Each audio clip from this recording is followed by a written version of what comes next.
Hey everyone, hope you're doing great. Welcome back to my channel.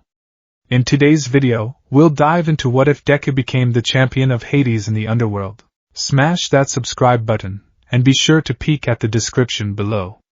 Let's begin. The world was a symphony of agony, played on an orchestra of shattered bone and torn muscle.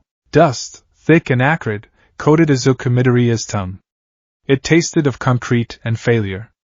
Every ragged breath was a fresh torment, dragging shards of glass like pain through his lungs. His left arm was a ruin, a grotesque parody of a limb dangling at an impossible angle. His legs, though somehow still functional, screamed in protest with every shift of weight. He was a marionette whose strings had been cut one by one, held together by nothing more than frantic adrenaline and the stubborn, foolish fire of a hero's heart. Across the plaza, the epicenter of their nightmare, the symbol of peace was bleeding. All Might. The pillar of their world, the unshakable mountain, was crumbling. He stood defiant, his trademark smile stretched into a pained, desperate grimace. His massive form was hunched, one hand pressed against the weeping wound in his side where the skin had been gouged away, revealing the raw, dark muscle beneath. His breath came in shallow, frothing pants. He was at his limit. The secret Izuku carried, the flickering ember of One for All, was guttering out in its original vessel before his very eyes. And the cause of it all stood before him, a grotesque monolith of bioengineered muscle and exposed brain. The Nomu. It was a creature of absolute negation. It felt no pain, no fear, only the singular, programmed imperative to destroy. Its eyes, blank and bird-like, were fixed on All Might with a horrifying lack of malice. It was not an enemy. It was a tool, a living sledgehammer designed for the sole purpose of breaking gods. Shigaraki's voice, a dry, scratching rasp that made Izuku's skin crawl, echoed across the ruined space. He's not as strong as he used to be, is he, Nomu? Finish him. Time seemed to warp, stretching and compressing like taffy. Izuku saw it all with a horrifying, crystalline clarity. Mr. Aizawa, broken and bleeding on the steps. 13, their uniform torn and their bodies still. Tsuyu and Mineta, watching from the water's edge, their faces pale masks of terror. And All Might, gathering the last dregs of his strength, planting his feet for a clash he might not win. The Nomu moved. It wasn't a charge. It was a teleportation of violence, a blur of motion that a normal eye couldn't track. But Izuku's eyes, honed by months of studying All Might, and now buzzing with the low thrum of One for All, saw the trajectory. It was a killing blow. A straight, piston-like punch aimed directly at All Might's wounded side, a blow meant to pulp organs and shatter the spine. All Might was shifting to counter, to trade blow for blow in a final, desperate gambit, but his movements were a fraction too slow. The wound, the exhaustion, the sheer, unrelenting brutality of the Nomu's shock absorption, it had taken its toll. He wouldn't make it. In that sliver of a second, the universe fell silent for Izuku. The frantic shouts of his classmates, the grating laughter of Shigaraki, the very thundering of his own heart, it all faded into a dull, distant roar. All that remained was a single, burning question that had defined his entire existence. What would a hero do? The answer came not as a thought, but as a tectonic shift in his soul. A hero saves people. A hero protects. Even when it costs everything. Especially then. He didn't have a plan. There was no time for muttered analysis or strategic calculation. There was only the objective, save All Might. Get him out of the path of that blow, One for All. Full cowling, no, not enough. It has to be more. Everything. He remembered the beach, All Might's voice booming in his memory. You must learn to control it, my boy, or it will destroy you. I know, Izuku thought, a strange, sad calm settling over him. I know. He bent his knees, ignoring the chorus of agony from his shattered legs. Power, raw and untamed, answered his call. It wasn't the manageable 5%, or the risky 8% he'd been practicing. He bypassed the circuit breakers, ignored every safety protocol ingrained in him, and through the master switch, he called upon the entirety of the sacred torch, the stockpiled power of 8 generations of heroes, and channeled it not into his broken arm, but into his legs and his one good fist. 100%. The world exploded in a corona of emerald light. Green lightning, wild and furious, danced across his skin, charring his uniform and raising his hair on end. The pain was instantaneous and absolute, a white-hot nova that detonated in every cell of his body. He felt his bones crack and splinter under the strain. His muscles, unprepared for such a cataclysmic surge, began to tear themselves from their anchor points. It was an excruciating symphony of self-destruction. Detroit. He was moving. The ground beneath him shattered into a spiderweb of cracks as he launched himself forward, a human cannonball of pure, sacrificial energy. He wasn't aiming for the Noma. The creature was a wall of muscle designed to absorb exactly this kind of impact. Attacking it was pointless. He was aiming for his hero. Smash! He didn't scream the words. He roared them, a final, defiant cry against the dying of the light. His fist connected not with flesh, but with the broad, unyielding wall of All Might's back. The force he unleashed was biblical. It was the power to change the weather, to level a city block, and he focused all of it into a single, kinetic shove. For an infinitesimal moment, he saw the shock and utter disbelief in All Might's wide, blue eyes as the symbol of peace was launched backwards, sent tumbling through the air like a discarded toy, clear of the Noma's kill zone. And then the Noma's fist, having missed its original target, continued on its path. Izuku, his momentum spent, was perfectly in its way. There was no sound. Just the sensation of impact so profound, so absolute, that it transcended pain. It was a feeling of total, instantaneous deconstruction. His ribs didn't break, they atomized. His sternum turned to powder. The fist, a biological battering ram, plunged through his chest cavity, and for a fleeting, horrifying moment, he felt the impossibly dense knuckles grate against his own spine from the inside. His consciousness, already flickering from the strain of his own power, shattered. The world became a disjointed slideshow of sensory input. Sight. The last thing he saw with any clarity was All Might's face. The symbol of peace was on the ground, pushing himself up, his face a canvas of pure, undiluted horror. The smile was gone, completely and utterly broken, replaced by a rictus of anguish and disbelief. The name, a choked, desperate whisper, formed on his lips, Midoriya. Sound, the roaring in his ears gave way to a strange, watery silence. He could hear distant screams, someone shouting his name. Was that Uraraka? But they sounded like they were coming from the other side of a thick, lead wall. Feeling, the all-consuming agony vanished, replaced by an encroaching cold. It started in his chest and spread outwards, a creeping, final numbness that felt strangely peaceful. He couldn't feel his arms or his legs anymore. He couldn't feel the hard-packed dirt he must have landed on. He was just floating. And then came the strangest sensation of all. One for all, the vibrant, living power that had become a part of him, felt like it was being ripped away. It was a visceral, spiritual tearing, as if a vital organ was being excised from his very soul. The quirk was trying to move on, to find a new vessel, to continue its sacred duty. It was unmooring itself from a dying host. But something was wrong. There was no one to pass it to. No DNA to transfer. He was the ninth holder, and he was dying with it, alone.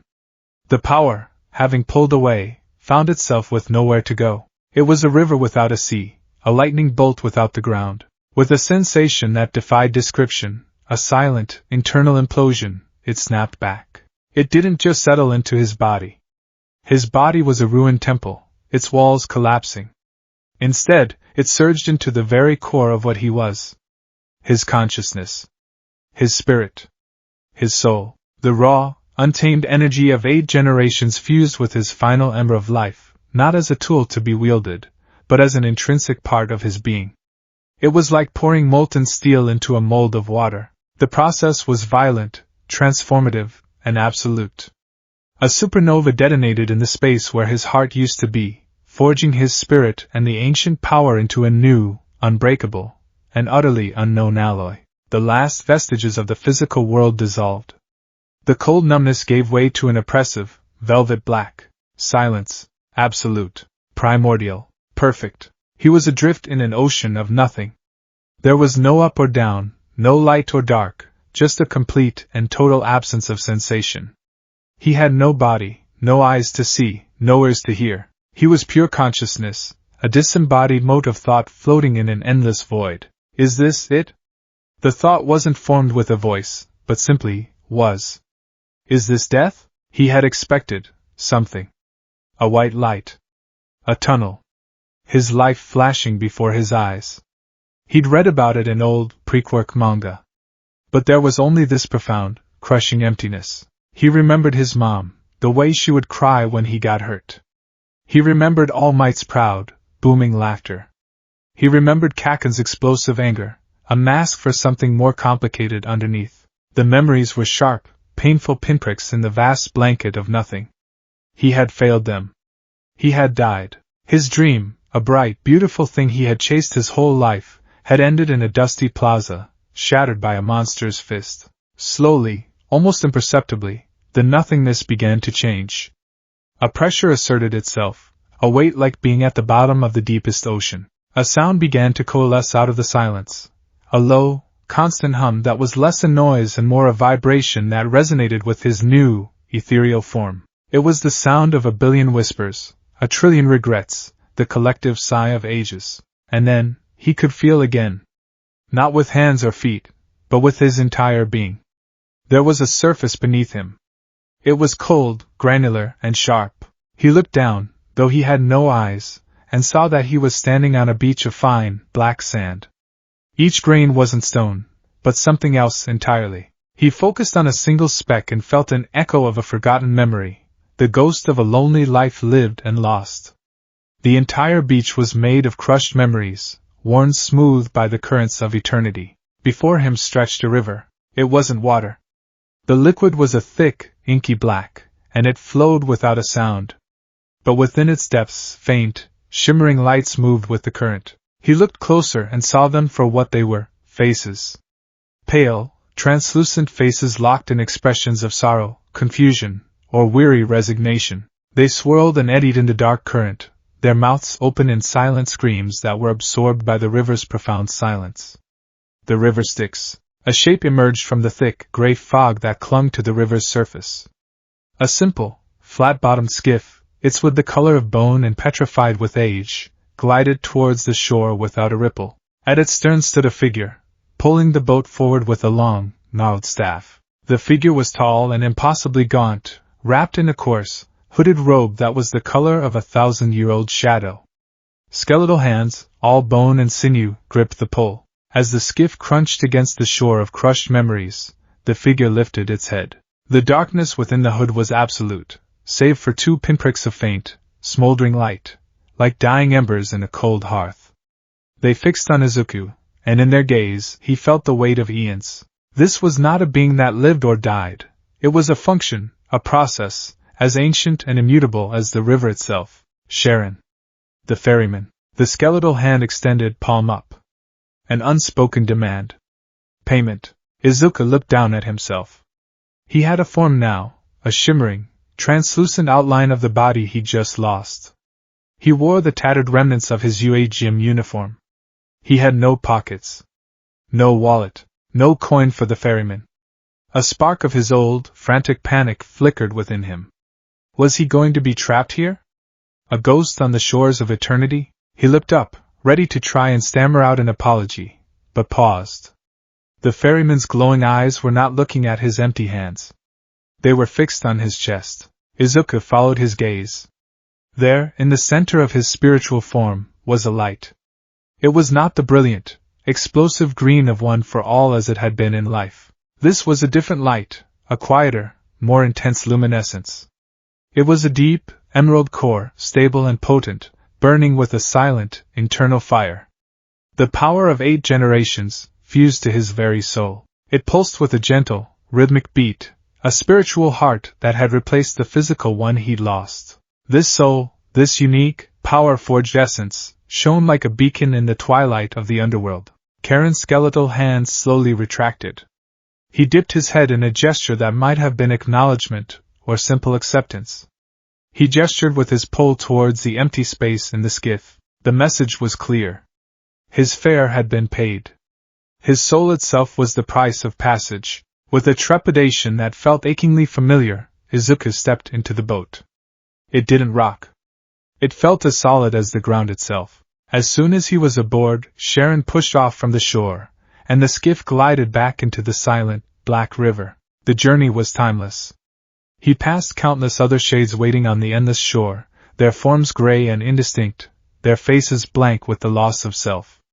They did not have the fire he did. They were echoes, fading whispers, waiting to be ferried to the fields of asphodel to wander in mediocrity for eternity. As they moved, the vast, impossible landscape of the underworld began to reveal itself. To his right, in the far, far distance, he could see a faint, golden light, and hear the ghost of what might have been joyful music and heroic laughter. Elysium. To his left, a deeper, more profound darkness pulsed, and from it emanated a low, guttural vibration of pure despair and unending torment. Tartarus. Straight ahead, looming out of the gray mist, was their destination, a fortress. No, that wasn't the right word. It was a palace carved from a mountain of pure, polished obsidian. It rose to a height that seemed to defy the very concept of physics, its towers and battlements disappearing into the oppressive gloom that served as a sky. There were no windows, only sheer, black walls that seemed to absorb all light and hope. The only entrance was a set of colossal gates wrought from a dark, gray metal that seemed to hum with power, Stygian iron. Standing guard before these gates was not a man or a monster, but a titan of canine flesh, Cerberus. The great hound was larger than a house, its 3 massive heads resting on its paws as it slept. Each head was the size of a small car, covered in shaggy, black fur. Even in slumber, its breathing was a deep, resonant rumble that shook the very ground. A low growl rumbled in one of its throats, as their skiff approached the dock, a sound that promised swift and total annihilation for any who did not belong. Sharon pulled the skiff to a stone dock at the foot of the massive gates. He did not look at Izuku. He simply waited. His job was done. Hesitantly, Izuku stepped out of the boat. The air here felt different. It was cold, still, and heavy with an ancient, terrifying authority. He felt like a mouse standing at the foot of a mountain. As if sensing his arrival, one of the colossal iron gates swung inward, opening with a deep, groaning sound that was not of rust, but of immense, immeasurable weight. The sound woke one of Cerberus's heads. A pair of molten red eyes, each the size of a dinner plate, swiveled to fix on him. A deep, chest-rattling growl started to build, but then the beast sniffed the air. Its growl faltered, replaced by a low, confused whine. It seemed to smell not just a mortal soul, but something else, something powerful. Something familiar. After a moment's hesitation, the great head laid back down with a huff, its duty of intimidation seemingly satisfied. The path through the gate led into a hall so vast it beggared belief. The ceiling was lost in shadow, supported by rows of immense obsidian pillars that seemed to drink the very light. The floor was a mosaic of gray and black marble, so polished it reflected the cold, sourceless light that illuminated the hall. Shades, the courtiers and servants of this dark kingdom, lined the walls. They were more distinct than the wretches on the riverbank, clad in spectral finery, but their faces were gaunt and their eyes empty as they watched the newcomer with silent, dispassionate curiosity. It had been a long time since a soul had entered this hall burning so brightly. At the far end of the hall, upon a raised dais, sat a throne. It was not a throne of gold or silver, but carved from a single, massive piece of unadorned Stygian iron. It was a seat of stark, absolute power, and upon it sat the king of the underworld. He was a being of immense, terrifying presence. His form was humanoid but seemed to contain the crushing pressure of a dying star. He wore regal robes the color of midnight, woven with what looked like the faint, screaming souls of the damned. Upon his head was a jagged crown of Stygian iron that looked less like a symbol of royalty, and more like a weapon. His skin was pale, as if it had never seen the sun, and his hair and beard were a cascade of absolute black. But it was his eyes that held Izuku captive. They were pools of pure darkness, yet within them swirled the faint, distant light of nebulas. They were ancient beyond comprehension, and as they fell upon Izuku, he felt himself not just seen, but known. He felt the king's gaze pass through his memories, weigh his every action, judge the worth of his sacrifice, and measure the impossible power that now burned at the core of his being. It was a gaze that saw everything and forgave nothing. This was no monster. This was no cackling villain from a comic book. This was a ruler. A judge. A god burdened by the weight of every life that had ever ended. Izuku Midoriya, the boy who had dreamed of being a hero, stood before the throne of the dead, his spiritual form trembling under the weight of that divine scrutiny. The great hall was silent, the air thick with the gravitas of eternity. Then, the king of the dead spoke. His voice was not a boom or a shout, but a low, resonant rumble that seemed to originate from the very foundations of the earth. It was a voice that vibrated in Izuku's soul, calm, measured, and radiating an authority that was as absolute as death itself. Izuku Midoriya, the god said, the name sounding both alien and intimately familiar in his mouth. He leaned forward slightly, his cosmic eyes narrowing on the emerald fire in the boy's chest. The ninth, Hades, king of the underworld and ruler of the dead, looked upon the soul of the hero who had died to save another. We have much to discuss. The words echoed in the vast, silent hall, not as sound waves traveling through the air, but as a direct, resonant impact on Izuku's very soul. Izuku Midoriya. The ninth, the king of the dead knew him. He knew about One for All. Every nascent theory Izuku might have formulated, that this was a quirk-induced hallucination, a final, elaborate dream before oblivion, crumbled into dust. The being on the throne was no illusion. The cold that seeped into his spiritual form from the polished marble floor was no phantom sensation. This was real.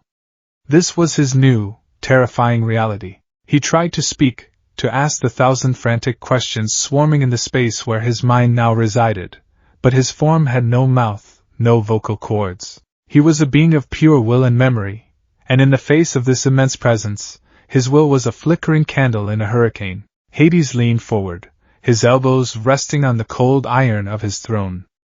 The movement was slow, deliberate, carrying the weight of geological time. The faint nebulas in his eyes swirled, and Izuku felt that cosmic gaze dissecting him layer by layer. You are confused, the god stated, his voice a calm, deep baritone that was the antithesis of Shigaraki's grating rasp.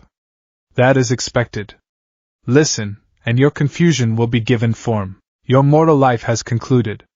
The vessel you inhabited was destroyed at the hands of a manufactured monstrosity in the place your kind called the unforeseen simulation joint. Your sacrifice, while noble, was fatal. The words were clinical, delivered with the dispassionate finality of a doctor reading an autopsy report.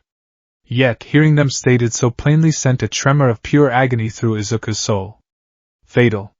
Destroyed. It was true. He was dead.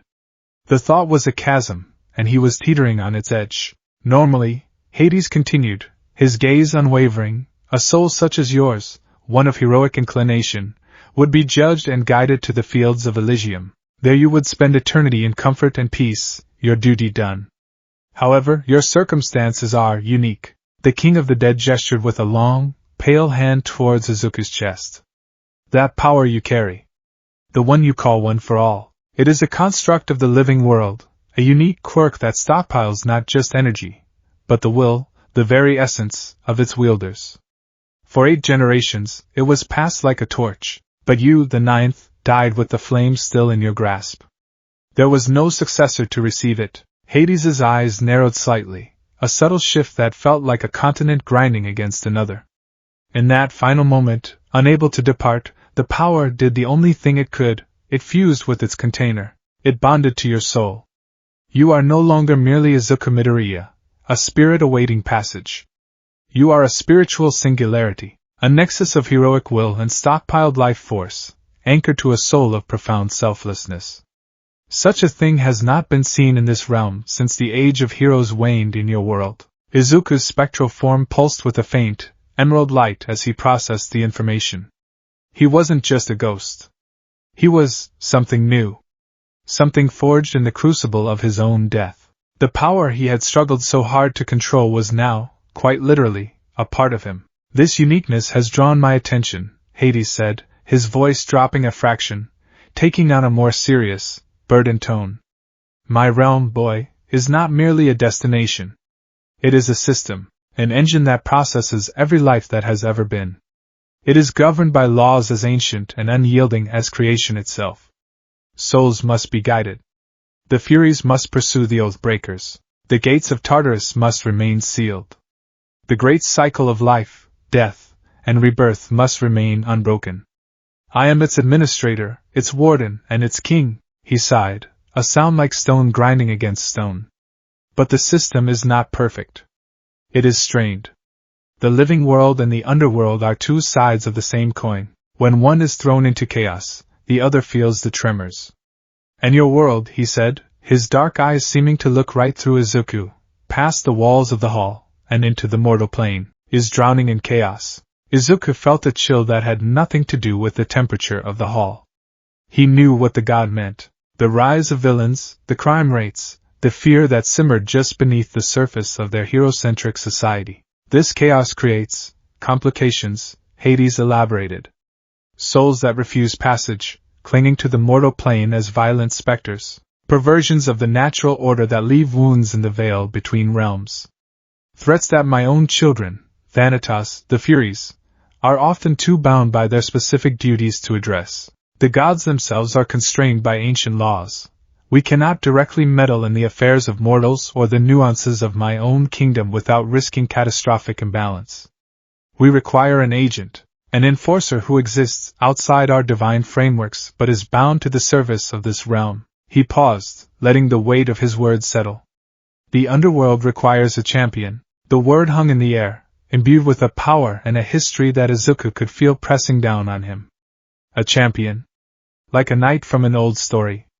A hero. Before Izuku could even begin to process the implication, a new presence made itself known. It was not a grand, earth-shaking arrival like the king's, but a gentle, subtle shift in the very atmosphere of the hall. A faint scent of blooming asphodel flowers and damp spring earth drifted through the cold, sterile air. A soft, warm light, the color of a sunrise, began to emanate from a side passage, pushing back the oppressive shadows. A woman emerged, and her presence was a balm on Izuku's raw, grieving soul. She was tall and regal, with an ethereal beauty that outshone any physical description. Her hair was the color of rich, dark soil, woven with faint, phosphorescent flowers that seemed to bloom and wilt with her every step.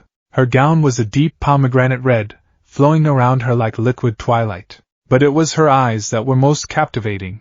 They were the color of new spring leaves, and they held an ocean of empathy and kindness. Where Hades was the crushing weight of the earth, she was its gentle, life-giving heart. Persephone, queen of the underworld. The spectral servants in the hall bowed their heads deeply as she passed. She moved with a silent grace, her gaze fixed solely on Izuku. She stopped a few feet from him, and her expression was one of profound sympathy. "He is just a boy, my love," she said, her voice a soft melody that seemed to warm the cold marble. She turned her kind eyes back to Izuku. "You have suffered a great wound, child. Not just to your body, but to your spirit." She raised a delicate hand, and in it materialized a simple, silver chalice. It was filled with a liquid that shimmered with the golden light of a summer afternoon. "Drink this," she urged gently. "It is nectar.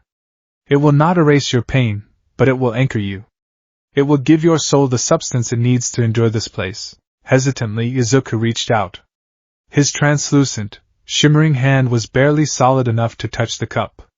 As his fingers made contact, he felt a jolt of warmth spread through his form. He took the chalice and, lifting it to where his mouth would be, he drank. The sensation was indescribable. It did not taste of anything, but rather, it felt. It felt like his mother's warm embrace after a nightmare. It felt like the swell of pride in his chest the first time All Might had said his name. It felt like the forgotten warmth of sunlight on his skin, the taste of Katsudon, the sound of his friends laughing. It was a draught of liquid life, of memory, of belonging. The shimmering translucence of his form solidified. He was still spectral, still glowing with that inner emerald fire, but he was no longer an indistinct outline. He could feel his own shape, his own substance. He had fingers he could clench, feet that felt solid on the floor. He could turn his head and see the queen's gentle smile, the king's imposing form on the throne. The chalice faded from his hands, its purpose served. "Thank you," he managed, and was startled to find he had a voice. It was his own, but it had a strange, ethereal echo to it, like a voice whispered down a long, stone corridor. Persephone gave a small, sad smile. "There is little comfort to be had in this place," But what we can offer, we shall. She looked to her husband. He is ready to hear the rest, Hades. But speak plainly. His heart has been broken enough for one eternity. Hades gave a slow, deep nod, his gaze never leaving Izuku. The queen is right. I will be plain. Izuku Midoriya, your soul is a weapon, forged by heroism and tempered by sacrifice. I have need of such a weapon. I am offering you a choice. He raised one finger, the nail like polished obsidian. Choice 1, you accept the position of my champion. You will be bound to my service and the laws of this realm. Your duty will be to guard the balance. You will hunt down rogue souls, quell disruptions in the fields, and stand as a bulwark against those who would pervert the cycle of life and death. You will not be a mere shade, but a being of purpose and power. Your identity, your memories, the core of who you are, they will be preserved, sharpened, and given a new, vital function. The power that is now your soul will be yours to command, transformed by the nature of this realm. He then raised a second finger. Choice 2, you refuse. There is no shame in it. Your heroic duty is done. If you choose this path, you will be escorted to the Lethe, the river of forgetfulness. You will drink from its waters, and the pains of your life, the burden of your memories, the agony of your death, they will all be washed away. You will forget your mother, your mentor, your friends, your dreams. You will forget your very name. Then, as a nameless, peaceful shade, you will be guided to the fields of asphodel, to wander in quiet, mindless contentment for the rest of time, just another soul among billions. The silence that followed was absolute. Izuku's newly solidified form felt like it was about to fly apart. The choice was so stark, so impossibly heavy, that he could barely comprehend it. His mind, his greatest tool besides one for all, began to race, tumbling into a spiral of grief and despair. Asphodel. To forget everything. A part of him, the part that was screaming in agony over his failure, yearned for it. To forget the look on his mother's face when she would inevitably hear the news. The thought was a physical blow, a spike of pure anguish. Inko Midoriya, his rock, his constant support, would be alone. Her only son, gone. The pain of that thought was so intense, so real, that he wanted to collapse. To forget All Might. To forget the image of his hero's horrified face, broken and bleeding, as he died. He had saved him, yes, but what about the aftermath? He had been chosen, given this incredible gift, and he had thrown it all away in a single, reckless act. He had failed as a successor. He would never get to see All Might's proud smile again, never get to fulfill the promise of becoming the next symbol of peace. The dream, the bright, beautiful sun he had orbited his entire life, had been extinguished. It was over. All of it. To forget his friends. Uraraka's bright, determined eyes. Ida's earnest, chopping hands. Kirishima's fierce grin. Tsuyu's calm, steady presence. Even Kaken. To forget their shared struggles at the USJ, their laughter in the classroom, the bonds they were just beginning to forge. The weight of all he had lost, of all he would miss, crashed down on him like a tidal wave. For a moment, the oblivion of Asphodel sounded like mercy. A gentle end to a short, painful story. To let go of the failure, the grief, the crushing weight of a life unlived. But then, what would be left? A blank slate. A hollow shell. Not him. He looked at the other choice. Champion. To serve Hades. To be a hero of the dead. It sounded like a cruel joke. He had spent his entire life dreaming of saving people, of being a hero in the daylight, with a smile that could reassure the fearful. This was a role in the shadows. A guardian of ghosts and memories. It was the complete antithesis of his dream, but Hades's words echoed in his mind. Guard the balance, stand as a bulwark, against those who would pervert the cycle of life and death. He thought of the USJ. He thought of the Noma. A creature with multiple quirks, a soulless puppet of muscle and bone. Hades had spoken of perversions of the natural order. He had felt the tremors from the living world. The villain who had created the Noma, the one Shigaraki called Master, was still out there. All for one. The man responsible for All Might's wound. The man responsible for his own death. That man wasn't just a villain causing chaos. He was actively breaking the world. stealing quirks, stealing lives, stitching them together into abominations. That was the imbalance Hades spoke of. The fight wasn't over. He had only seen the smallest fraction of it. His dream of being the next symbol of peace was dead. He had to accept that. He would never graduate from UA.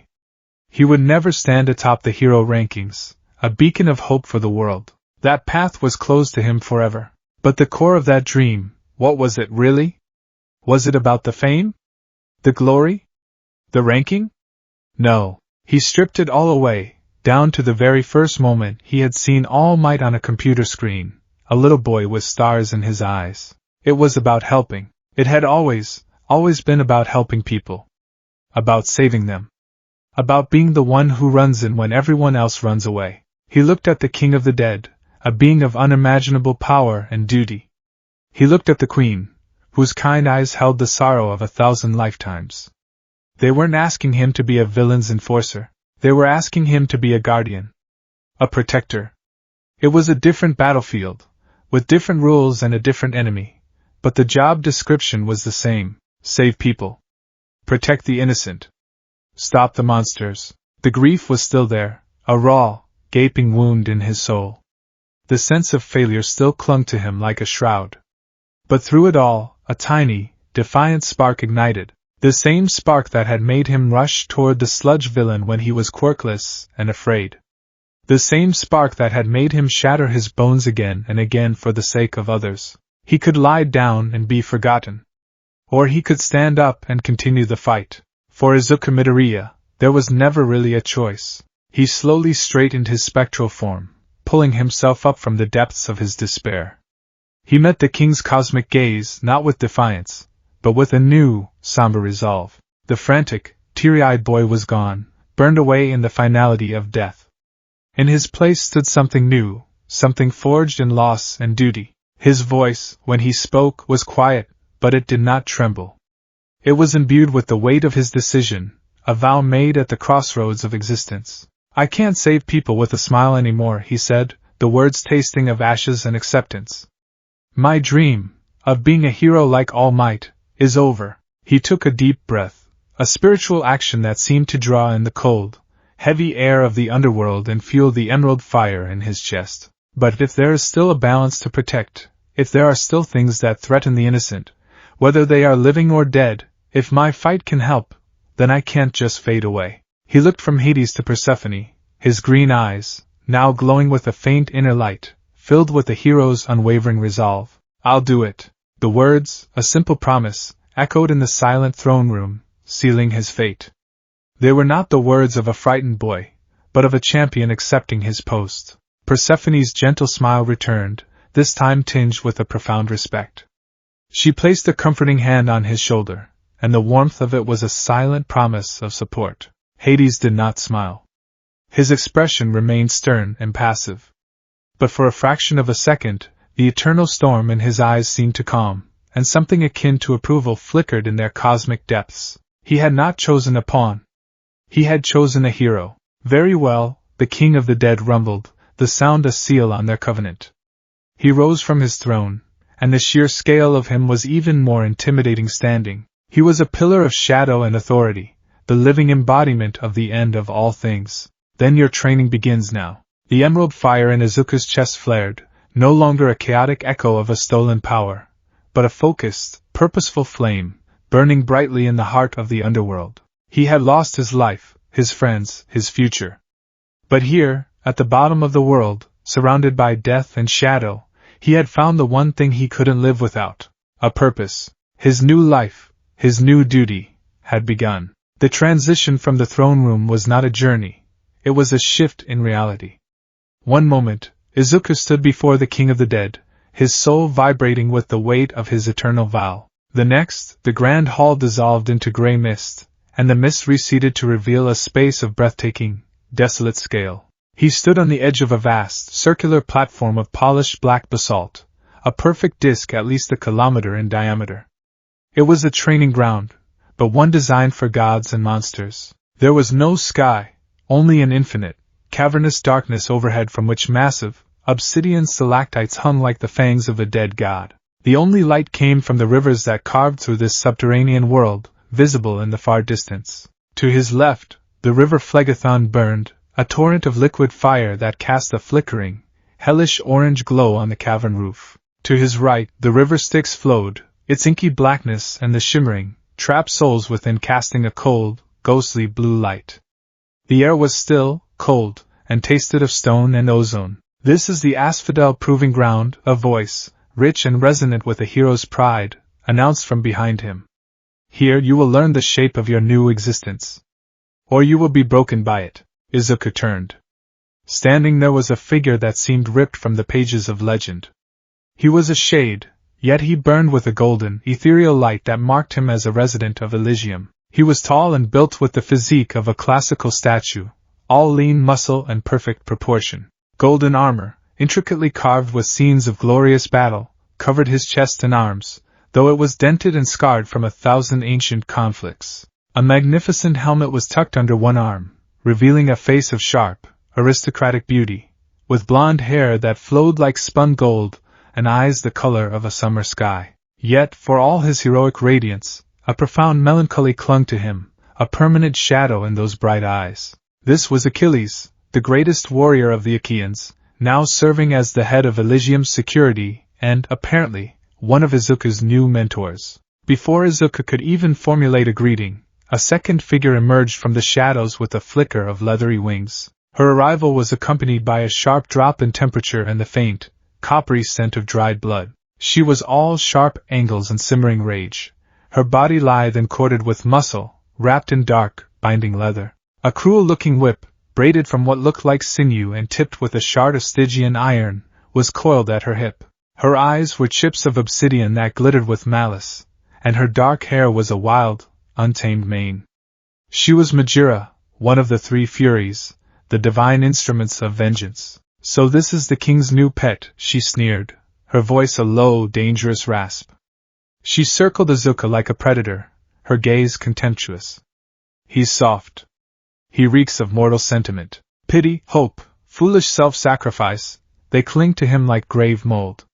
He won't last a cycle. He has the heart of a hero, Majira," Achilles countered, his tone cool and steady, though a flicker of annoyance crossed his features. "That is a foundation stronger than any stone in this realm. The hearts of heroes get them killed," Majira shot back, her lip curling. "That's why so many of them end up here. His heart is what landed him on this slab in the first place." She stopped in front of Izuku, her face inches from his. "Your training is twofold, Shade. She jabbed a thumb toward Achilles, will teach you how to be a warrior, the forms, the discipline, the honor of it all." Her smile was a slash of cruel amusement. "I will teach you how to be a weapon. I will teach you to control the darkness you now command. I will teach you to be relentless, to be merciless, and to strike without hesitation.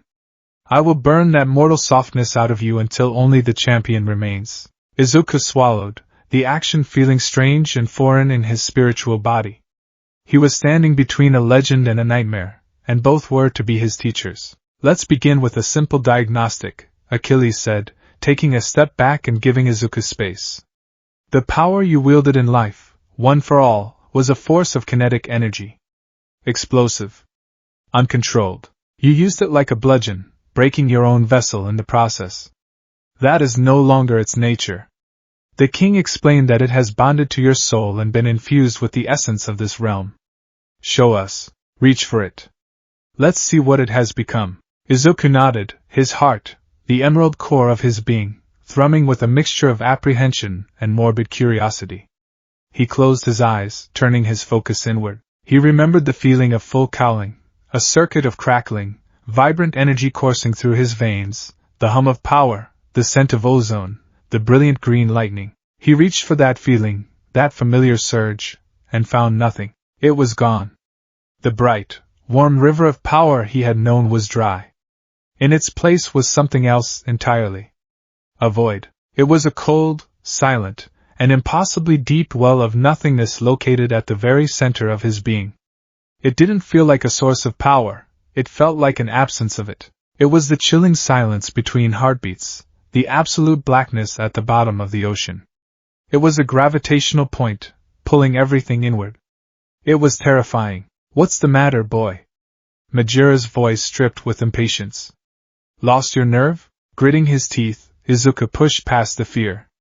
This was his power now. He had to command it. He focused on the void and, instead of trying to draw energy out of it, he did the only thing that felt intuitive. He let it expand.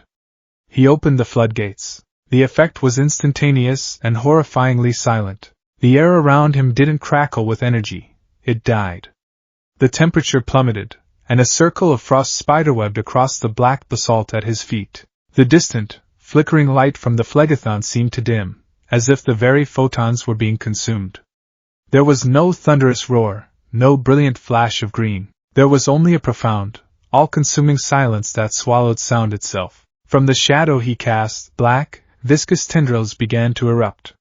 They weren't solid, but they weren't smoke either. They were ribbons of solidified darkness, flecked with shimmering, emerald particles, like chips of jade suspended in oil.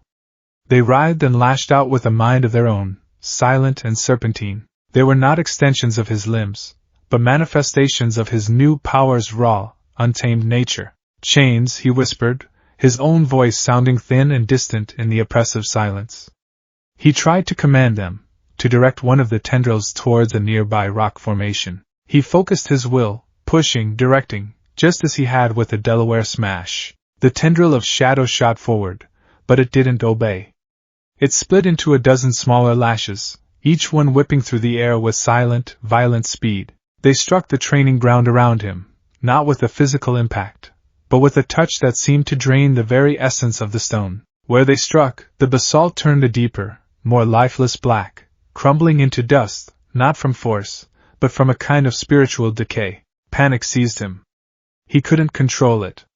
The power was lashing out, a chaotic storm of silent destruction. The void within him felt like it was threatening to swallow him whole. "Enough!" Achilles' voice cut through his concentration, sharp and commanding. Izuku immediately tried to pull back, to close the gate to the void, but it was like trying to stop a flood with his bare hands. The power resisted, hungry and wild. He strained, his spectral form flickering violently, focusing every ounce of his will on that single command, "Stop." With a final, silent shudder, the tendrils of shadow retracted, sinking back into his own shadow on the floor. The oppressive silence lifted, and the ambient sounds of the underworld, the distant crackle of phlegathon, the low hum of the Styx, rushed back in to fill the vacuum. The frost on the ground slowly sublimated into a thin, gray mist. Izuku gasped, his form trembling with exertion. He felt drained, hollowed out, as if a part of his soul had been flayed away. Majira actually laughed, a short, sharp, cruel sound. Pathetic. The power wears him, not the other way around. He's a puppet on the strings of his own soul. Achilles ignored her, his expression serious and analytical. He walked over to one of the spots where a tendril had struck, kneeling to examine the crumbling dust. "You approach it as you did in life," he said, not looking at Izuku. "You see it as a reservoir to be emptied, a force to be expelled.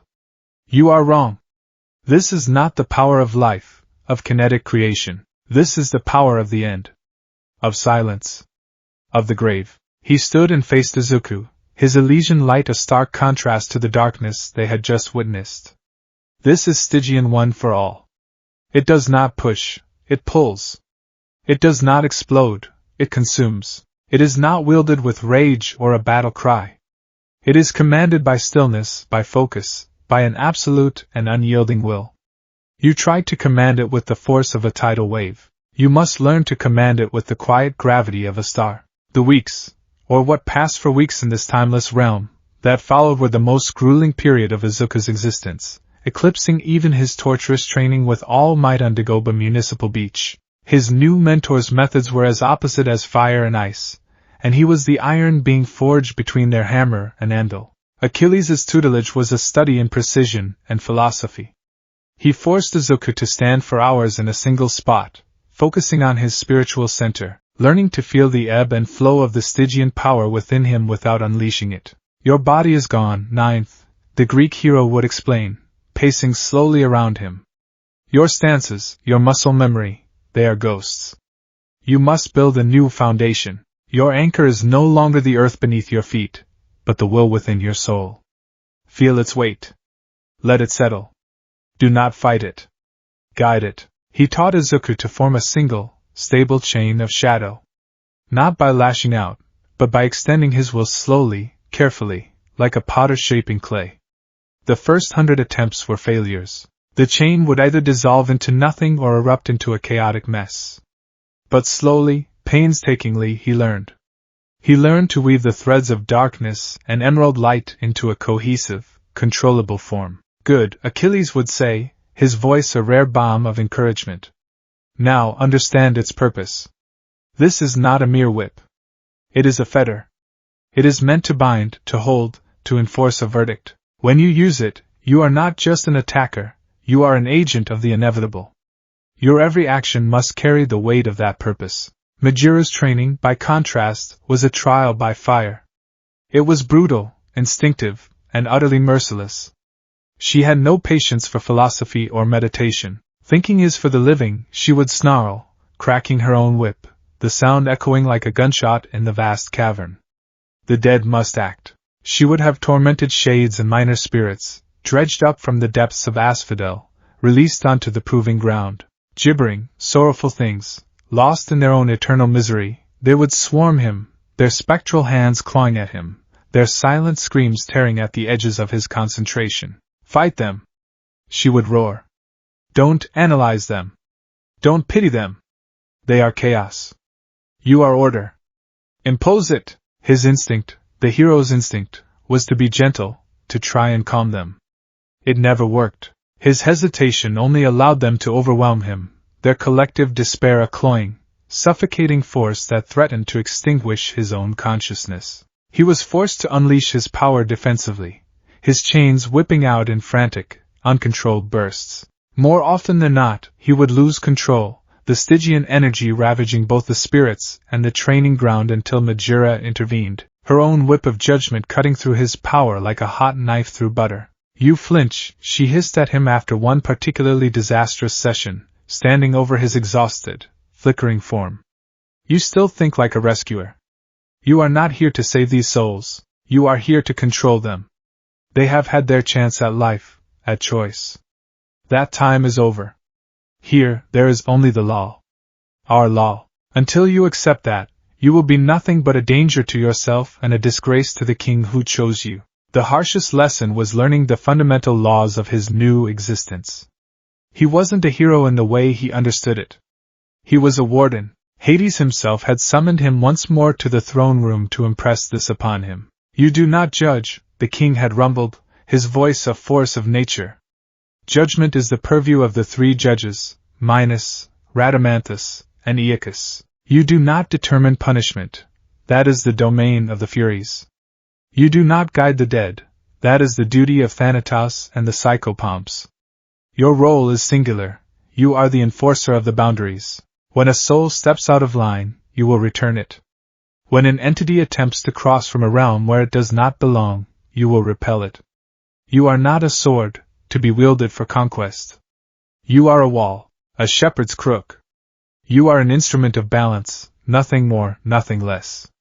Do you understand, champion? Yes, my lord, Izuku had said, bowing his head, the weight of that limited, yet immense, duty settling upon him. Amidst the grueling training and existential lessons, Izuku found an unexpected, and frankly terrifying, source of solace. The main gate to the house of Hades, guarded by Cerberus. He would often go there after his sessions, his soul aching, and just watch the colossal beast. The three-headed hound was a creature of pure, primal power. Most shades and even many denizens of the underworld gave it a wide berth. But Izuku, ever the analyst, saw more. He spent hours simply observing, his old muttering habit returning in a spectral whisper. He noticed that each head had a distinct personality. The right head was the most alert, its molten eyes constantly scanning the entrance, its ears twitching at the slightest sound. It was the watcher. The left head was more aggressive, prone to low, rumbling growls, its lips often curled back to reveal teeth like obsidian daggers. It was the challenger. But the middle head was often sleepy, its expression one of a deep, ancient sadness. It would sometimes let out a low, mournful whine that seemed to hold all the sorrow of the underworld within it. It was the mourner. One cycle, after a particularly brutal session with Majira that had left him feeling more like a monster than a hero, he approached the gate. The challenger head immediately snapped up, a growl vibrating in its massive chest. Instead of backing away, Izuku stopped just outside the beast's immediate reach. He didn't focus on the aggressive head. He looked at the sad middle one. He remembered what Achilles had said about purpose. Cerberus's purpose was to guard the gate, to prevent the living from entering and the dead from leaving. For an eternity it had watched souls arrive, separated from all they had ever known and loved. It was a gatekeeper to an eternity of grief. Of course one of its heads was sad. He didn't try to pet it or offer it a treat. What could he possibly offer a being like this? Instead, he just sat cross-legged on the cold stone. And he focused. He remembered the feeling of the nectar Persephone had given him, the warmth, the comfort, the memory of life. He reached for his own Stygian power, but instead of shaping it into a chain of darkness, he tried to isolate the faint, emerald light within it. The remnant of his own life, his own heroism. He didn't project it as an attack. He just let it emanate from him. A soft, gentle pulse of emerald light. It wasn't a command. It was an offering. A silent message of empathy. I see your sadness. I understand your duty. You are not alone. The challenger's growl faltered, replaced by a confused snuffing sound. The watcher's head tilted, its red eyes blinking slowly. And the mourner, the sad middle head, lifted itself from its paws, its huge, mournful eyes fixed on Izuku. It let out a soft whine, not of sorrow this time, but of acknowledgement. It crept forward, its movements causing minor tremors in the ground, and nudged Izuku's small, spectral form with its nose, a touch as gentle as a creature that size could manage. The nose alone was bigger than Izuku's entire torso. A wave of warmth, of ancient, canine loyalty, washed over him. The great beast had accepted him. A small, genuine smile graced Izuku's face for the first time since he had died. From the highest battlements of the House of Hades, unseen and unfelt by the boy, Hades watched. A flicker of something unreadable passed through his dark, cosmic eyes before he turned and melted back into the shadows. The day of his first real test came without warning.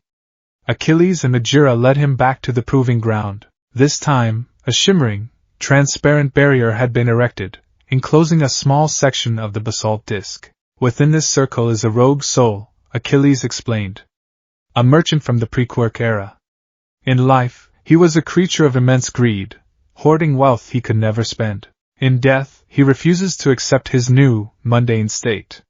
He has learned to feed on the ambient despair of weaker shades in Asphodel, growing in malevolence and power. He has become a disruption, a splinter in the system. Your task is simple, Majira cut in, her arms crossed. Subdue him. Bind him. Drag him back to this line. He is not a mindless beast. He will talk, taunt, and try to unbalance you. Show us you have learned something other than how to cower. Izuku looked into the enclosed area. At first, he saw nothing. Then, a form began to coalesce. It was a portly, sputtering shade, dressed in the tattered remains of a fine suit. Its face was twisted in a permanent sneer of arrogant fury. Who are you? The spirit shrieked, its voice thin and reedy. Another one of the tyrant's lackeys? I will not be returned to that gray, boring hell. I am a king of commerce. I deserve Elysium. Izuku took a breath, centering himself. He remembered Achilles' words, your anchor is the will within your soul. He remembered Majira's, he is chaos. You are order. He stepped into the circle. The barrier shimmered behind him, sealing him in. A child? The merchant's spirit scoffed. This is the best the great Hades can send? I will tear your pathetic soul to shreds. The spirit lunged, its form swelling as it drew on the negative energy it had consumed. It was faster than the mindless shades he had faced before. Izuku didn't panic. He didn't try to meet its charge with an explosive burst of power. He stood his ground, let his will settle, and sank into the quiet gravity of his power. The air grew cold. The merchant swiped at him with claws made of solidified greed. Izuku sidestepped, the movement fluid and economical. Achilles is training. Do not waste energy. You are a wall. Let the chaos break against you. Stand still and let me consume you. The spirit raged, lunging again. This time, Izuku was ready. As the spirit passed, he extended his arm. He didn't throw a punch. He opened a channel. A single, perfectly formed chain of emerald-flecked darkness erupted from his palm. It was silent, swift, and purposeful. It wrapped around the merchant's ankle, its Stygian nature immediately beginning to drain the spirit's stolen power. The merchant screamed, a sound of rage and surprise, and thrashed wildly. The chain held firm. You think this can hold me? It shrieked, turning its attention to the chain, clawing at it uselessly. It was the opening Izuku needed. He had seen the spirit's weakness, its arrogance, its focus on itself. He was being taunted, yes, but the taunts were a distraction. He is trying to unbalance me, Izuku realized. He wants me to get angry, to be reckless. He would not give it the satisfaction. With a calm focus, he sent a second chain lashing out, and a third. They were not wild attacks but precise, deliberate strikes, wrapping around the spirit's torso and arms. Within seconds the merchant was completely bound, trussed up in silent, energy-draining shadow. He pulled, and the bound spirit was dragged, kicking and cursing, across the basalt floor. He stopped just before the barrier line. The test was over. He released his power, and the chains dissolved back into nothingness. The merchant spirit collapsed into a pathetic, sputtering heap, its stolen power completely gone, leaving it a weak and pitiable shade once more. Two of Hades' silent, armored guards appeared, taking the spirit by the arms to escort it to its proper place. Izuku turned to face his mentors, his form steady, the emerald core within him burning with a calm, controlled light. Achilles gave a single, sharp nod. The closest the legendary warrior ever came to a smile of approval. Majura stared at him, her obsidian eyes narrowed in assessment. She walked forward, circling him once more, her expression unreadable. She stopped in front of him, and for a moment, he thought she would strike him. Instead, she looked at the spot where he had subdued the spirit, then back at him. Adequate, she said, the single word devoid of any praise, yet carrying more weight than 100 compliments. She turned and stalked away without another word. Izuku stood alone on the proving ground, the distant fires of Phlegethon painting his spectral form in shades of red and orange. He felt the deep, soul-wearying exhaustion that always came after using his power. But beneath it, for the first time since his death, he felt something else. A small, unfamiliar flicker. It wasn't happiness. It wasn't pride. It was a grim, quiet sense of competence. The feeling of a foundation settling under his feet. He was no longer Izuku Midoriya, the failed successor to All Might. He was not yet the champion of Hades. But he was no longer just a lost boy in the land of the dead. He was a warrior in training. And he had just taken his first real step. The grim competence Izuku had felt after his first successful trial was a fragile thing, a thin sheet of ice over a deep, turbulent ocean of loss. In the timeless cycles of the Underworld, under the tutelage of a legend and a fury, he was being forged into something new. He was learning the language of his Stygian power, the quiet gravity of command, the cold logic of his duty as a warden. But the forge is a place of fire and pressure, and the metal remembers its original shape.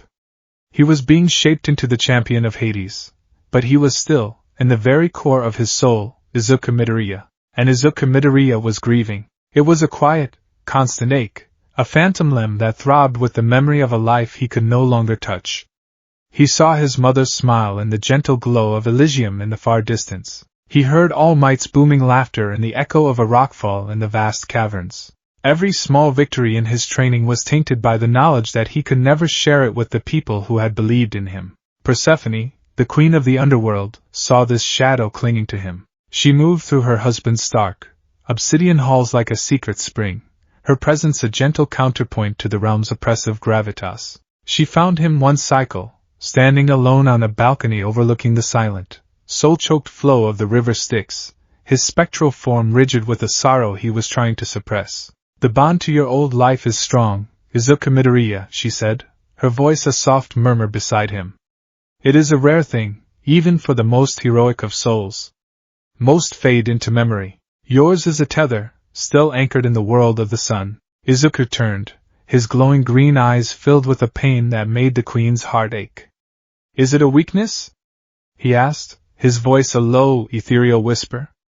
Majira would say it is. She says sentiment is a flaw to be burned away. Majira knows only vengeance and the harsh letter of the law, Persephone replied, a hint of ancient disagreement in her tone. She does not understand the soil from which strength truly grows. Your connection is not a weakness. It is a source. But like any river, it can either nourish you or drown you. Come with me.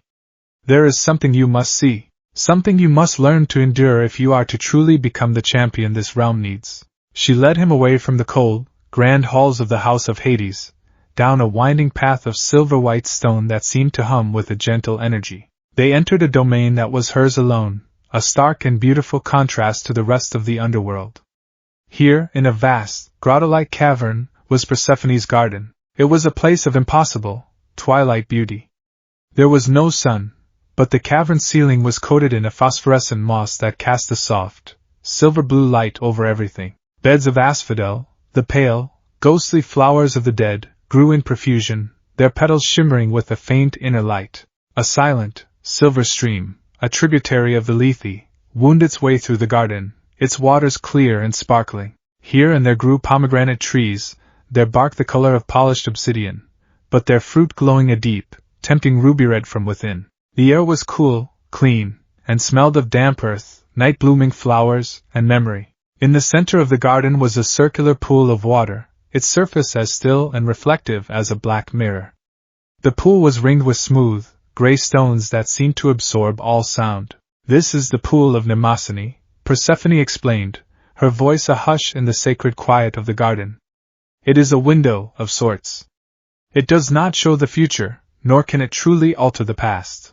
It reflects the present, drawing upon the strongest memories and emotions tied to a soul that has passed into our realm. It shows the ripples a life leaves behind. I bring you here not to torment you, but to teach you. You must look. You must see the grief of your world. And you must learn to let it flow through you, not into you. It must become your strength, not your sorrow. Izuku's spiritual heart, his emerald core, throbbed with a painful, terrified pulse.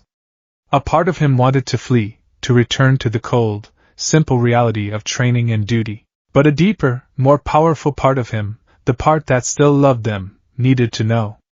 He stepped to the edge of the pool and looked down. The black surface swirled, and an image began to form, not like a video on a screen, but like a memory painted on water and mist. The sounds were faint, carried on a ghostly wind. The first image was his own face. It was a photograph, the one from his UA student ID, looking impossibly young and hopeful. It was framed in black ribbon and surrounded by a mountain of white flowers. A funeral. His funeral. The scene solidified, and he saw the mourners. He saw his classmates, a row of broken teenagers in black uniforms. He saw the UA faculty, their faces grim and solemn. He saw pro-heroes he had only ever dreamed of meeting, their usual bravado replaced by a somber respect.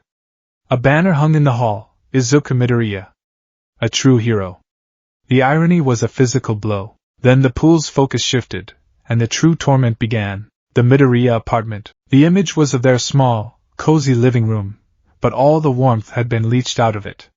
It was gray, still, and silent. The All Might merchandise that had wallpapered his life seemed to mock him from the shelves, their bright primary colors a garish insult in the face of such profound grief. His mother, Inko Midoriya, sat on the sofa. She was a ghost of herself, small and shrunken, wrapped in one of his old All Might hoodies. Her face was pale and puffy, her eyes red-rimmed and hollowed out, staring at nothing. In her hands she clutched a small, worn figurine of All Might, the one he had held as a child while watching the famous debut video, the one he'd held when he'd been told he was quirkless. A bowl of katsudon sat on the coffee table, untouched and cold. Mitsuki Bakugo sat beside her, her usual explosive energy completely gone, replaced by a heavy, awkward silence. She had a hand on Inko's shoulder, a rare gesture of gentle support. You need to eat something, Inko. Mitsuki's voice was rough, but thick with unshed tears. Inko didn't seem to hear. Her thumb traced the plastic V-shaped bangs of the figurine. He loved Katsudon, she whispered, her voice a fragile, broken thing. It was his favorite. His victory meal. She let out a sound that was half sob, half laugh, a terrible, unhinged noise. He won, didn't he, Mitsuki? The news said he saved him. He saved All Might. He won. He did, Inko, Mitsuki said, her own voice cracking. He was a hero. The best of them. I encouraged him, Inko continued, her vacant eyes finally filling with tears that spilled down her cheeks. When he got his quirk, he was so happy. I was so proud. I made him that costume. I watched him run out the door to his dream school every day. Did I send him off to die? Was I a bad mother? The question hung in the air, so full of self-inflicted agony that Izuku's form flickered, the pain of it threatening to destabilize him. No, Mom, no, you were the best, you were perfect, please don't think that. He screamed in the silence of his mind, reaching a spectral hand toward the image, a useless, desperate gesture. Persephone placed a firm, warm hand on his shoulder. Breathe, champion, she whispered, her voice a lifeline. You are an observer. This pain is not yours to carry. It is theirs to endure. Let it be the fuel for your purpose. He forced himself to obey, drawing in a shuddering, spiritual breath. He was a wall. Not a sponge. A wall. Yue High School. The image in the pools shifted. It showed the 1A classroom, once a place of boisterous energy and friendly competition, now as quiet as a tomb. Aizawa-sensei stood at the podium, his entire head and arms still wrapped in bandages, a living mummy who radiated a palpable aura of exhaustion and grief. He wasn't speaking. He was just standing there, a silent, broken guardian over his traumatized students. But Izuku's focus was drawn to a single spot. His desk. It was empty, yet it was the focal point of the entire room. It was covered in flowers, notes, and small gifts from his classmates. A can of soda from Kirishima. A small frog charm from Tsuyu. A pair of high-tech goggles from Hatsume, with a note that read, for analyzing from the other side, weirdo. Achiko Uraraka sat at her own desk, staring at his. Her round, cheerful face was thin and drawn, her usual bright blush gone, leaving her pale. Her eyes were fixed on the empty chair, replaying a memory he could feel as a faint echo. His frantic, analytical muttering. His shy, flustered smile. The raw, terrifying power he had unleashed to save her during the entrance exam. She wasn't crying. Her grief was a quiet, heavy thing, a weight that seemed to be crushing her very soul. The world of heroes, once a bright and shining goal, now had a terrifying, bloody price tag attached to it. And her friend had paid it. Ida Tenya stood stiffly by the window, his back to the class. He was trying to be the pillar, the class representative who held everyone together, but his rigid posture betrayed him. Every line of his body screamed with the grief he was trying to suppress with rules and order. But there was no rule for this. There was no logical way to process the fact that his new friend, a boy of limitless heroic potential, was simply gone. The illogicality of it was an affront to his entire worldview, and it was breaking him. Even Todoroki, who had barely spoken to him, kept glancing at the empty desk. Izuku could feel the cold, analytical nature of his thoughts. He had seen Midoriya's power at the USJ, a self-destructive, immense force wielded by a boy who didn't hesitate to sacrifice himself. To Todoroki, who saw power as a tool of ambition or a curse to be rejected, Midoriya's absolute, selfless use of it was a confounding, unsettling variable. A puzzle he could no longer solve. The empty desk was a black hole in the fabric of their class, a silent testament to the cost of their chosen profession. A darkened room. The scene shifted again, to a stark, minimalist room. The only light came from a single window overlooking the UA grounds. In a chair sat a man so thin he looked like a skeleton, his blonde hair hanging in limp, lifeless strands. His sunken blue eyes, usually burning with the fire of the number one hero, were dull, empty pits of despair. Tashinori Yagi. All Might. He was in his true form, a state of utter vulnerability he only showed to a select few. On the table beside him was a bento box, untouched, and a single, clear plastic baggie. Inside it was one strand of green curly hair. The hair he had plucked from his own head to pass on the sacred torch. His guilt was a physical presence in the room, a shroud of choking, black smoke. He wasn't just grieving a student. He was grieving his son, his successor, the boy he had failed on every conceivable level. His thoughts were a chaotic, repeating loop of self-flagellation, echoing faintly from the pool. My fault. My fault. I should have been faster. I should have been stronger. I told him he could be a hero, and I led him to his death. I gave him a power that was too big for his body, a burden that crushed him. He was a child. A child. He picked up the baggie, his skeletal fingers trembling. He remembered the boy on the rooftop, all desperate hope and teary eyes. He remembered his skinny frame on the beach, hauling refrigerators with a grit that shamed pro-heroes. He remembered the blinding light of that first, bone-shattering smash. I told him to clench his butt and yell smash. I taught him how to be a symbol, but I didn't teach him how to survive. 8 generations I was entrusted with their legacy, their power, and I let it die. It's gone. One for all is gone. And it's all my fault. He leaned forward, his body racked with a dry, hacking cough that was more from grief than his injury. The symbol of peace, the pillar of society, was a broken old man in a dark room, mourning the son he had accidentally led to slaughter. The sight was so pathetic, so heart-wrenching, that Izuku had to turn away from the pool, his own form flickering violently. This is the burden, Izuku. Persephone's voice was firm, yet gentle. This is the pain you fuel your purpose with. Do not drown in his guilt. Use it. Understand the stakes. Understand what you are fighting to prevent. Izuku nodded, his jaw clenched. He turned back to the pool, forcing himself to watch. There was one more echo he had to see. The loudest, most violent, and most complicated of them all, Gamma Gym. The image in the pool was a blur of motion and violence. The Yui training facility, Gamma Gym, was a wreck. Concrete pillars were shattered, the floor was a cratered mess, and the air was thick with the smell of nitroglycerin and ozone. In the center of the destruction was Katsuki Bakugo. He was shirtless, his body drenched in sweat, his muscles taut and straining.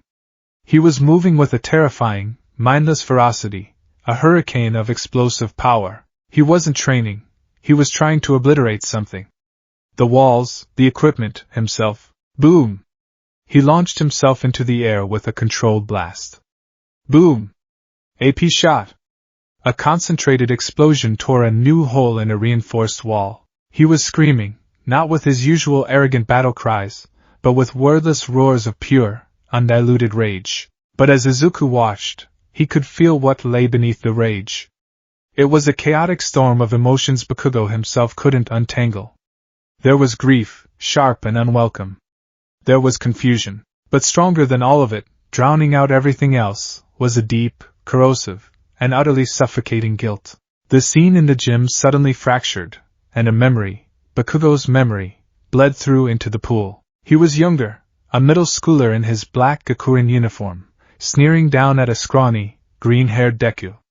The words, his own words, echoed with a new, horrifying resonance. You want to be a hero so bad? I've got a time-saving idea for you. If you think you'll have a quirk in your next life, go take a swan dive off the roof. The memory dissolved, and the pool returned to the present. Bakugo was on his knees now, panting, his knuckles scraped raw. His furious rampage had exhausted him. The anger had burned itself out, leaving only the cold, hard ash of the truth. His internal monologue was a raw, bleeding wound. Stupid Deku. Useless. Quirkless. Always following me around, always looking at my back, scribbling in that creepy notebook. The denial was a brittle shield. Why'd you do it? Huh? Why'd you jump in front of that thing? You were supposed to be weak. You were supposed to be beneath me. You always have been. The anger was a mask. He saved All Might. He died a hero. A real hero. And I, what did I do? I just watched. I was on the ground, beaten, useless. Just like with the sludge villain. He ran in. He always runs in. The shield cracked. The mask crumbled. A swan dive, the memory whispered again, a serpent in his mind. I told him. I told him to. The realization hit him not as a thought, but as a physical blow. He had, with casual, thoughtless cruelty, told his childhood friend to kill himself. And now, Deku was dead, having died in the most heroic way imaginable. He had fulfilled the first part of Bakugo's vicious taunt, but had ascended to a place Bakugo could only dream of. The shame was a poison, hot and acidic, burning him from the inside out. He slammed his fist into the cratered floor, the explosion small and weak. DKU. The name was ripped from his throat, a sound of utter agony. It wasn't an insult anymore. It was a scream of loss, a confession of guilt, a desperate, raging prayer to a ghost who couldn't hear him. Tears, hot and furious, finally streamed down his face, sizzling in the dust on his cheeks. He hunched over, his body shaking with sobs he refused to let anyone else ever see, alone in the wreckage he had created. The image in the pool finally faded, returning to a placid black mirror. Izuku stood there, his spectral form trembling uncontrollably. He had seen it all. His mother's guilt. His mentor's despair. His friend's sorrow. His rival's self-loathing. The collective weight of their pain was a mountain, and it was threatening to crush him. "This is the burden of a champion," Persephone said softly, her voice pulling him back from the edge. "To see the wounds of the world and not be broken by them. They grieve for the boy you were, but you are no longer that boy. You are a guardian. Their pain, it is the sacred scroll on which your new duty is written." She guided him to sit on the cool, gray stones by the pool's edge. "You cannot save them from this pain, Izuku. This is the grief of the living. It is their path to walk. Trying to carry it for them would destroy you, and it would rob them of their own strength. You cannot be their comfort. But you can be their shield." Izuku looked at his hands, at the faint, emerald light that now seemed so dim. "How?" "By hardening your heart," she said, and he looked up, shocked. She smiled gently. "Not closing it. Hardening it. Turning this soft, sorrowful grief into a diamond-hard resolve. Let their tears temper your will. Let their pain remind you of what is at stake. The being who caused all this, the one who perverts life and death, is still out there. His actions created this wave of suffering. You have a power that no other hero, living or dead, possesses. You can see the full scope of his crimes against the natural order." Her words began to sink in, cutting through the fog of his sorrow. She was right. He couldn't go back. He couldn't wipe away their tears or mend their broken hearts. Wallowing in their grief, drowning in his own, was a selfish indulgence he could no longer afford. It wouldn't bring him back. It wouldn't help them. He stood up, his trembling slowly subsiding. He looked at his reflection in the dark water of the pool. He saw a boy's face, but the eyes were ancient, glowing with a somber, emerald light. The eyes of the Stygian champion. His resolve, once a fragile thing, began to solidify. The pain of his friends and family was no longer a weight dragging him down into despair. It was a foundation. A cornerstone. It was the why. He would not fail them again. He couldn't be the symbol of peace he had dreamed of being, a hero of smiles and sunshine. The underworld had claimed that dream. But he could be something else, something the world didn't even know it needed. He could be its unseen, unwavering protector. A guardian of the crossroads between life and death. He would stand his post, hunt the abominations that threatened the balance, and ensure, with every ounce of his transformed soul, that no other mother would clutch a hero figurine and wonder if she'd sent her child to die. He would ensure no other group of friends would stare at an empty desk. He would ensure no other mentor would drown in guilt. "Thank you, my queen," he said to Persephone, his voice clear and steady, devoid of the tremor it had held before. He turned his back on the pool, on the echoes of the living. The pain was still there, a permanent part of his new existence. But it no longer controlled him. It was now his fuel. The proving ground had been a crucible. Persephone's garden had been a place of painful catharsis. But the underworld was not a school, nor was it a place for healing. It was a kingdom, an engine of cosmic bureaucracy, and Izuku Midoriya was its newest, most unusual cog. The time for training and reflection was over. His first official duty as the champion in training had arrived. It began not with a grand summons to the throne room, but with a curt, dispassionate decree delivered by Thanatos himself. Death incarnate manifested without warning at the edge of the training grounds where Achilles was drilling Izuku in the art of forming a Stygian shield, a disk of silent, condensed darkness that could absorb spiritual energy. One moment, there was empty space. The next, Thanatos was there, a tall, pale figure in dark robes, his presence sucking the minimal warmth from the air. He moved with a chilling silence that made even Majira's predatory stealth seem loud. Great, black wings, seemingly woven from the fabric of night itself, were folded at his back. He carried no scythe. He needed no such theatrics.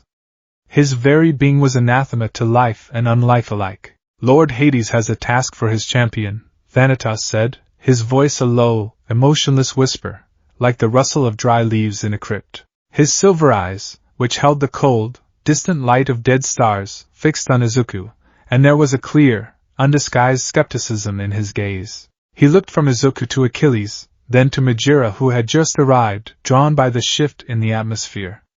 Alone, Majira scoffed, crossing her arms. He is not ready. He is still governed by the foolish impulses of his former life. His readiness is not for you to determine, Fury, Thanatos replied coolly. Nor is it for you, hero of the Achaeans. It is the king's will. There is a disturbance in the fields of Asphodel, a soul that has exceeded its station. It preys upon the weaker shades, consuming their residual emotional energy to fuel its own malevolence. It is a minor cancer, but one that must be excised before it metastasizes. Thanatos turned his full, unnerving attention back to Izuku. You will go to the Asphodel meadows. You will locate this soul. You will subdue it, and drag it to the gates of Tartarus for judgment and final disposition. Do you understand your mandate, Shade? The title Shade was a deliberate slight, a reminder of his mortal origins, of how little this ancient, primordial being thought of him. Izuku, however, refused to be baited. He had learned from Persephone's lesson.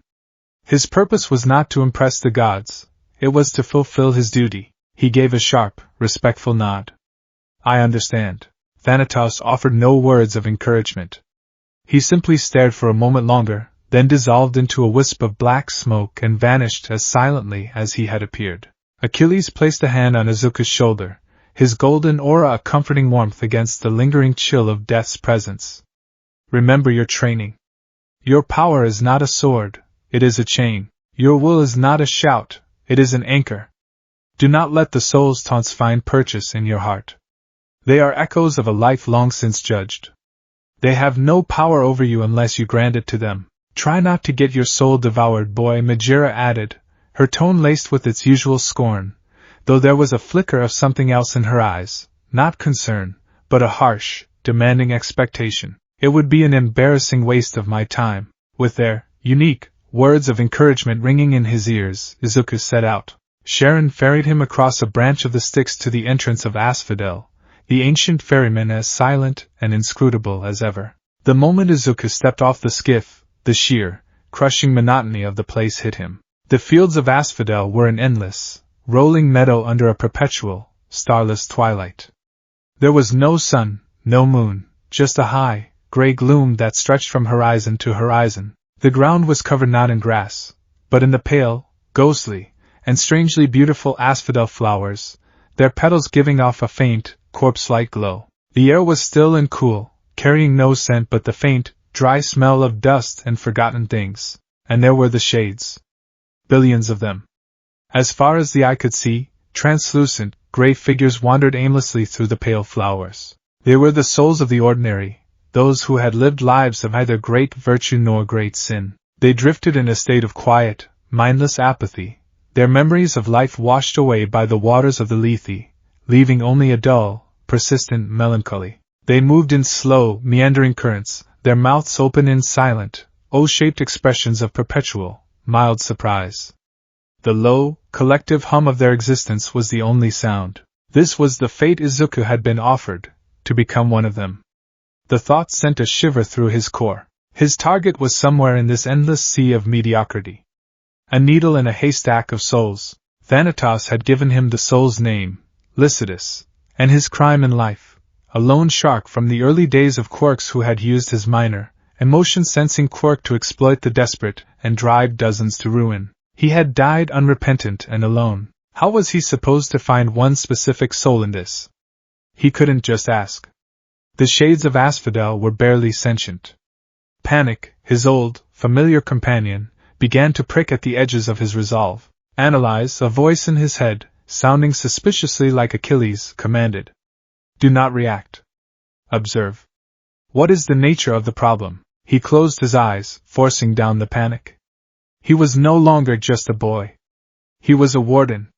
He had tools.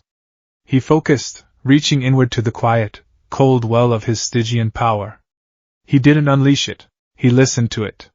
He let it attune him to the spiritual frequency of the realm. As his senses expanded, he began to perceive the fields not just as a visual landscape, but as an emotional one. The baseline of asphodel was a vast, gray blanket of pure apathy. A dull, featureless hum. But Lycidas was described as malevolent, as a predator. He wouldn't be apathetic. He would be an anomaly. A spike of sharp, jagged emotion in the otherwise smooth tapestry of indifference. He began to walk, moving through the listless crowds of shades who parted before him like mist. He wasn't looking for a person, he was searching for a feeling. A dissonance in the song of the dead. He walked for what felt like hours, past fields of identical flowers and crowds of identical, listless souls. The sheer scale of the place was designed to induce despair, to make any effort feel pointless. But Izuku had a purpose. He clung to it, that diamond-hard resolve forged in the pool of Mnemosyne. For Mom. For All Might. For my friends. The mantra kept him centered. Then, he felt it. It was faint at first, a sour note in the endless, melancholic symphony. A flicker of something sharp and ugly on the edge of his perception. Greed. Spite. A hateful, hungry resentment. It was a pocket of spiritual pollution in the clean gray air. He changed direction, moving towards the feeling. As he got closer, the signs became more visible. He saw shades that were fainter than the others, their gray forms more transparent, flickering at the edges as if they were about to dissolve entirely. They seemed to cluster in an area, not out of choice, but as if they were being herded by an invisible current. He crested a low, rolling hill and saw the source. In a small depression, a soul burned with a sickly, yellow-black aura. It was Lycidas. He was no longer the indistinct, gray shade he should have been. By feeding on the residual despair of others, he had given himself form and a malevolent kind of substance. He looked much as he had in life, a portly, well-dressed man with a cruel sneer permanently etched onto his face. He was tormenting a small group of weaker shades, whispering spectral taunts that Izuku could now vaguely hear, causing them to flicker and dim as he siphoned their meager energy. Pathetic, Lycidas was snarling, his voice a nasty, oily rasp. You lived your drab little lives, paid your taxes, and died in your sleep. And for what? This? An eternity of boredom? I made things happen. I built an empire on your weakness. I deserve more. He noticed Izuku approaching. His eyes, burning with a greedy, yellow light, narrowed. Ah, a new one. And so bright. You have held on to your sense of self, haven't you? Good. That makes the meal all the more satisfying. Izuku stopped a dozen paces away, his expression calm, his stance centered. He remembered Majura's lesson, don't engage. Don't analyze. He is chaos. You are order. Lycidas. Izuku's voice was even and cold, carrying an authority he was only just beginning to feel. By order of Lord Hades, you are to cease your disruption. You are to be bound and brought before the gates of Tartarus. Lycidas threw back his head and laughed, a horrible, grating sound that made the nearby shades cringe. Lord Hades? The great recluse? The brooding king can't be bothered to handle his own pest control, so he sends a child. A dead child at that. You reek of fresh death, boy. Tell me, how did you end up here?